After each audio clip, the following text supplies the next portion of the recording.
Hello सम्पूर्णमा नमस्कार। आज चाहिँ म फिस करी बनाउने रेसिपी लिएर आएको छु। सुरुमा चाहिँ हामी फिसलाई म्यारिनेट गरेर राख्छौँ। 15 मिनट जति म्यारिनेट गरिसके पछाडि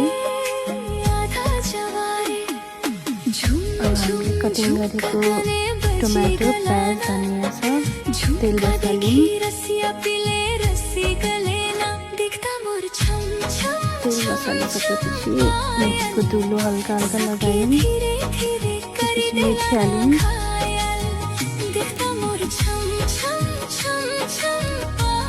मेथीपछि अब हल्का जिरा पड्कायौँ।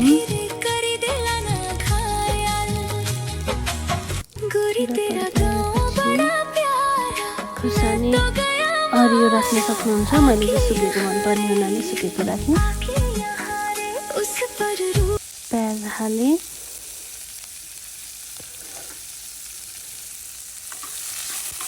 प्याज हल्का ब्राउन हुन दिनुपर्छ प्याजलाई।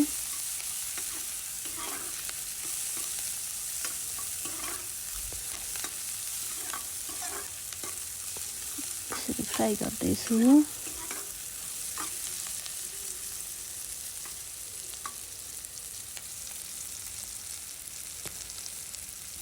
एकछिन भुटौँ। अब टमाटो हाल्दिएँ। टमाटो अलिक धेरै राख्न सक्नुहुन्छ। मलाई चाहिँ अमिलो अलिक त्यति धेरै मन नपर्ने हुनाले ठिक्क राखेँ।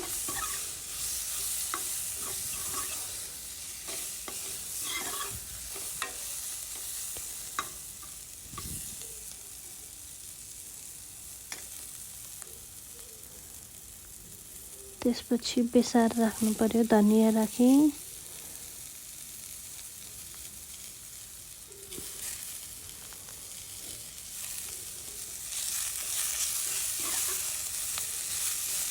धनियाँलाई पनि सँगै फ्राई गर्दै लास्टमा टपिङ गर्नलाई पनि धनियाँ छ।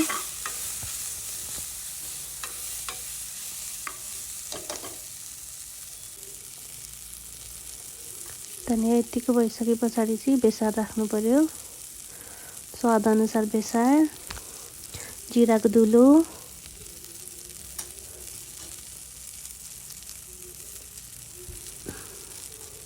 जिराको धुलो राखेँ।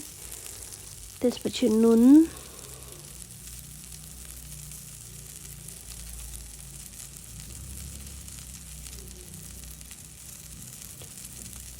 राखेर केही समय फ्राई गरेँ।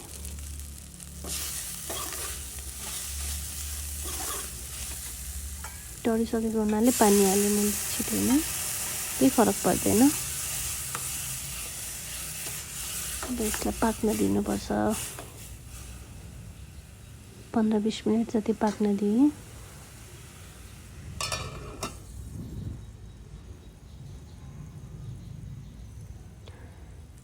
रस यतिको बनेको छ। त्यसपछि माछा हालेँ। अघि म्यारिनेट गरेको माछालाई यसमा हालेर 15-20 मिनट जति पकाउनुपर्छ। फेरि आधी घन्टा जति पकाएँ मैले चाहिँ।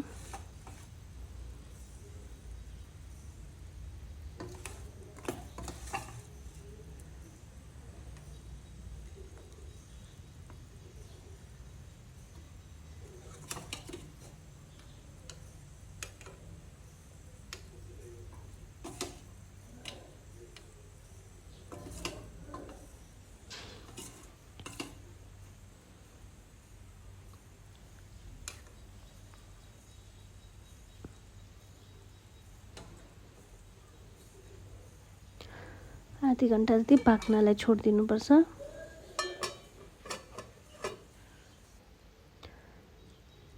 लास्टमा यस्तो भएको छ। हरियो धनियाँ टप गरिसकेँ। धेरै चलाउनु हुँदैन। हल्का हल्का माथि माथि चलाएँ मैले चाहिँ। एकदमै मिठो भएको थियो। धन्यवाद।